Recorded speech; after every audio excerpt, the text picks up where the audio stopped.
Bonjour. Alors je vais vous donner une recette de brioche que je fais souvent. C'est une brioche sans œufs et quand même assez moelleuse. Donc je vais vous donner tous les ingrédients que je mets dedans. Il y a 400 g de farine.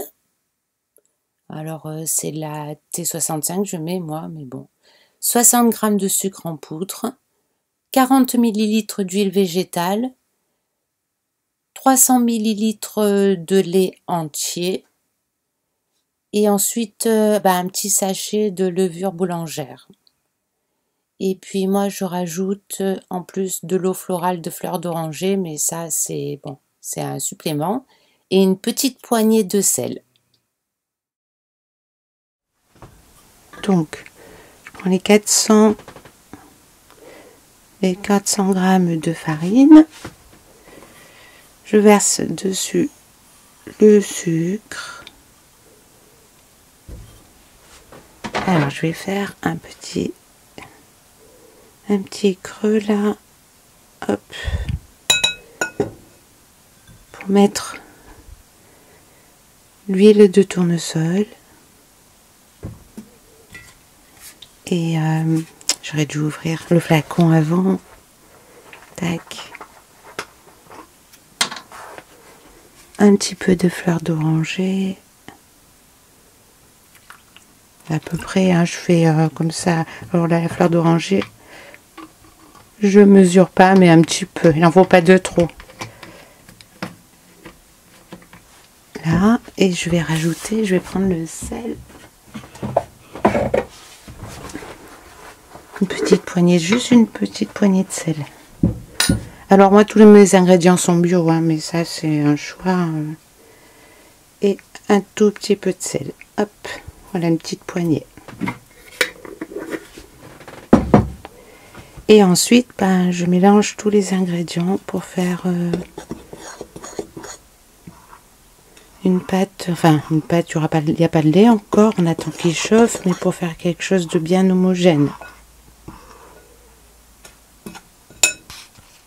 Donc voilà, le lait a tiédi. Donc il y a le lait là avec la levure. Alors ce que je vais faire, moi je vais faire la pâte dans le Thermomix. Alors souvent je le fais à la main, mais cette fois-ci je vais pétrir la pâte dans le Thermomix. Alors je mets tous les ingrédients à l'intérieur du bol. Alors je reprends après avoir mis les ingrédients à l'intérieur du bol parce que avec une main je vais pas y arriver. Donc voilà, j'ai mis tous les ingrédients dans le bol. Donc il y a la farine, les 4 centilitres d'huile, la poignée de sel, une poignée de sel, 60 g de sucre et un petit peu de fleur d'oranger. Donc je vais rajouter dedans le lait avec la levure.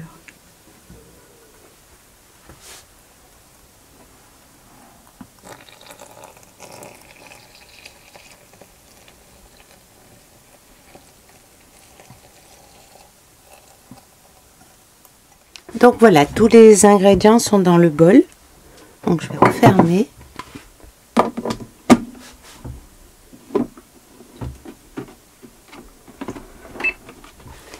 Et ensuite, je vais programmer pétrissage pendant 2 fois 5 minutes, donc 10 minutes. Donc je mets sur... déjà, je vais mettre le temps. Donc je vais mettre 1 fois 5 minutes.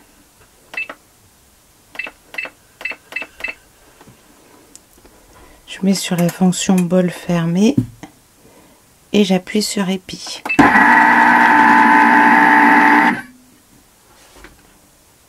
Et voilà, donc la pâte est en train de pétrir.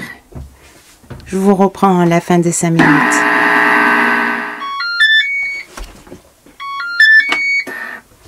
Donc voilà, là on a pétri la pâte dans le robot pendant 5 minutes. Donc je vais réouvrir. Et alors, la pâte est un peu trop liquide. Alors des fois ça arrive, alors des fois c'est bon et puis des fois il y a besoin de rajouter un peu de farine. Donc je vais rajouter, là je vois à peu près hein, ce qui va manquer. Donc je vais rajouter 2 cuillères à soupe de farine. Hop, ça devrait aller, on va voir. Et je vais remettre sur la fonction pétrissage pendant encore 5 minutes. Donc on refait pareil. Là, voilà, donc 5 minutes. Ainsi.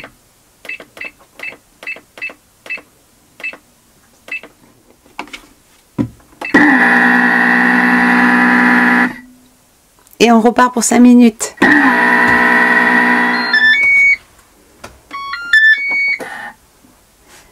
Donc voilà, la pâte, elle doit former une boule. Donc voilà, j'ai récupéré la pâte qu'il y avait dans le bol du Thermomix et je l'ai mis dans un saladier. Et par contre, si jamais il manque de la farine, n'hésitez pas à en rajouter et à repétrir encore une fois. Le tout, c'est que la pâte forme une boule, mais qu'elle soit collante. Comme ça, vous voyez. Voilà, qu'elle reste collante.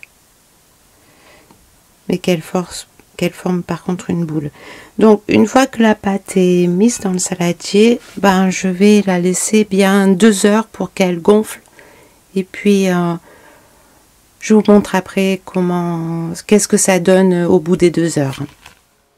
Donc, ben voilà, 2 heures après, la pâte a bien gonflé. Et on va pouvoir continuer la préparation. Et donc on a vidé la pâte qu'il y avait dans le saladier. Et maintenant que David vient d'arriver, ça va être plus facile pour filmer ce qu'il va faire. Alors ensuite, on coupe en deux la pâte. Et encore les morceaux en 3. Après c'est rapide le reste. 3 morceaux. On va essayer de faire quelque chose d'à peu près égal. Voilà. Plus ou moins, c'est pas grave. Donc on roule, on fait des petites boules, comme ça.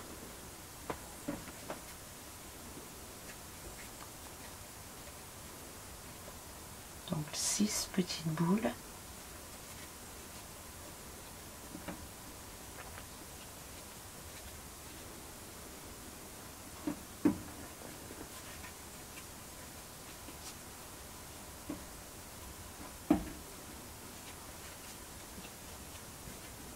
Voilà. Alors ici il y a un plat où il y a le plat qui va aller sous le poêle parce qu'on va pas le mettre au fond mais sous le poêle, ça va cuire sous le poêle. Il y a de l'huile au fond, il y a un petit peu de farine. Donc après il suffit de mettre des petites boules comme ça.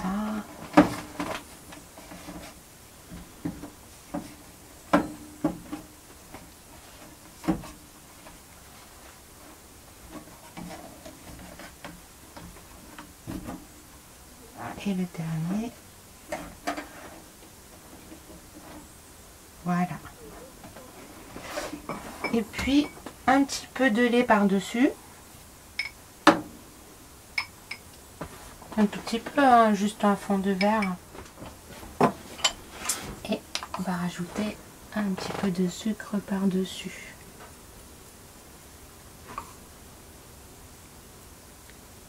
Oh, un petit peu plus, hein. Un petit peu plus. Je mets ça d'habitude. Hein. Allez, un petit peu plus. David, il a envie d'un peu plus de sucre dessus.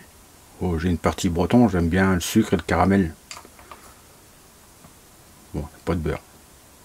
Voilà. Non, il n'y a pas de beurre dedans les deux. Et puis maintenant, on va laisser encore reposer pendant 2 heures. Merci David. Voilà. Alors, la brioche a gonflé. Maintenant, je vais la faire cuire au-dessus du poêle à bois. Donc là, il y a le poêle à bois, il y a une petite porte vitrée ici et ça va cuire dedans.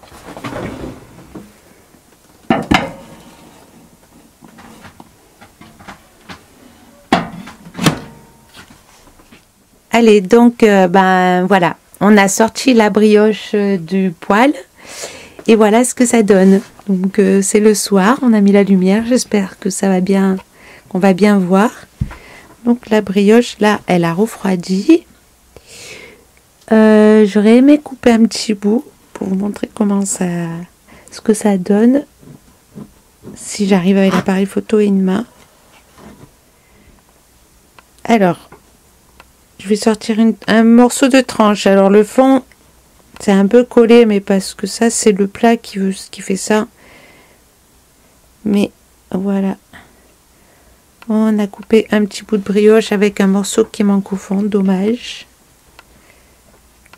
Ah, c'est à cause du plat qui colle un peu. Bon, on a des morceaux, mais bon, la brioche, voilà ce que ça donne, elle est toute souple. Donc, bah, on va en profiter pour en manger un petit bout. Voilà, la brioche sans œufs. À bientôt pour la suite.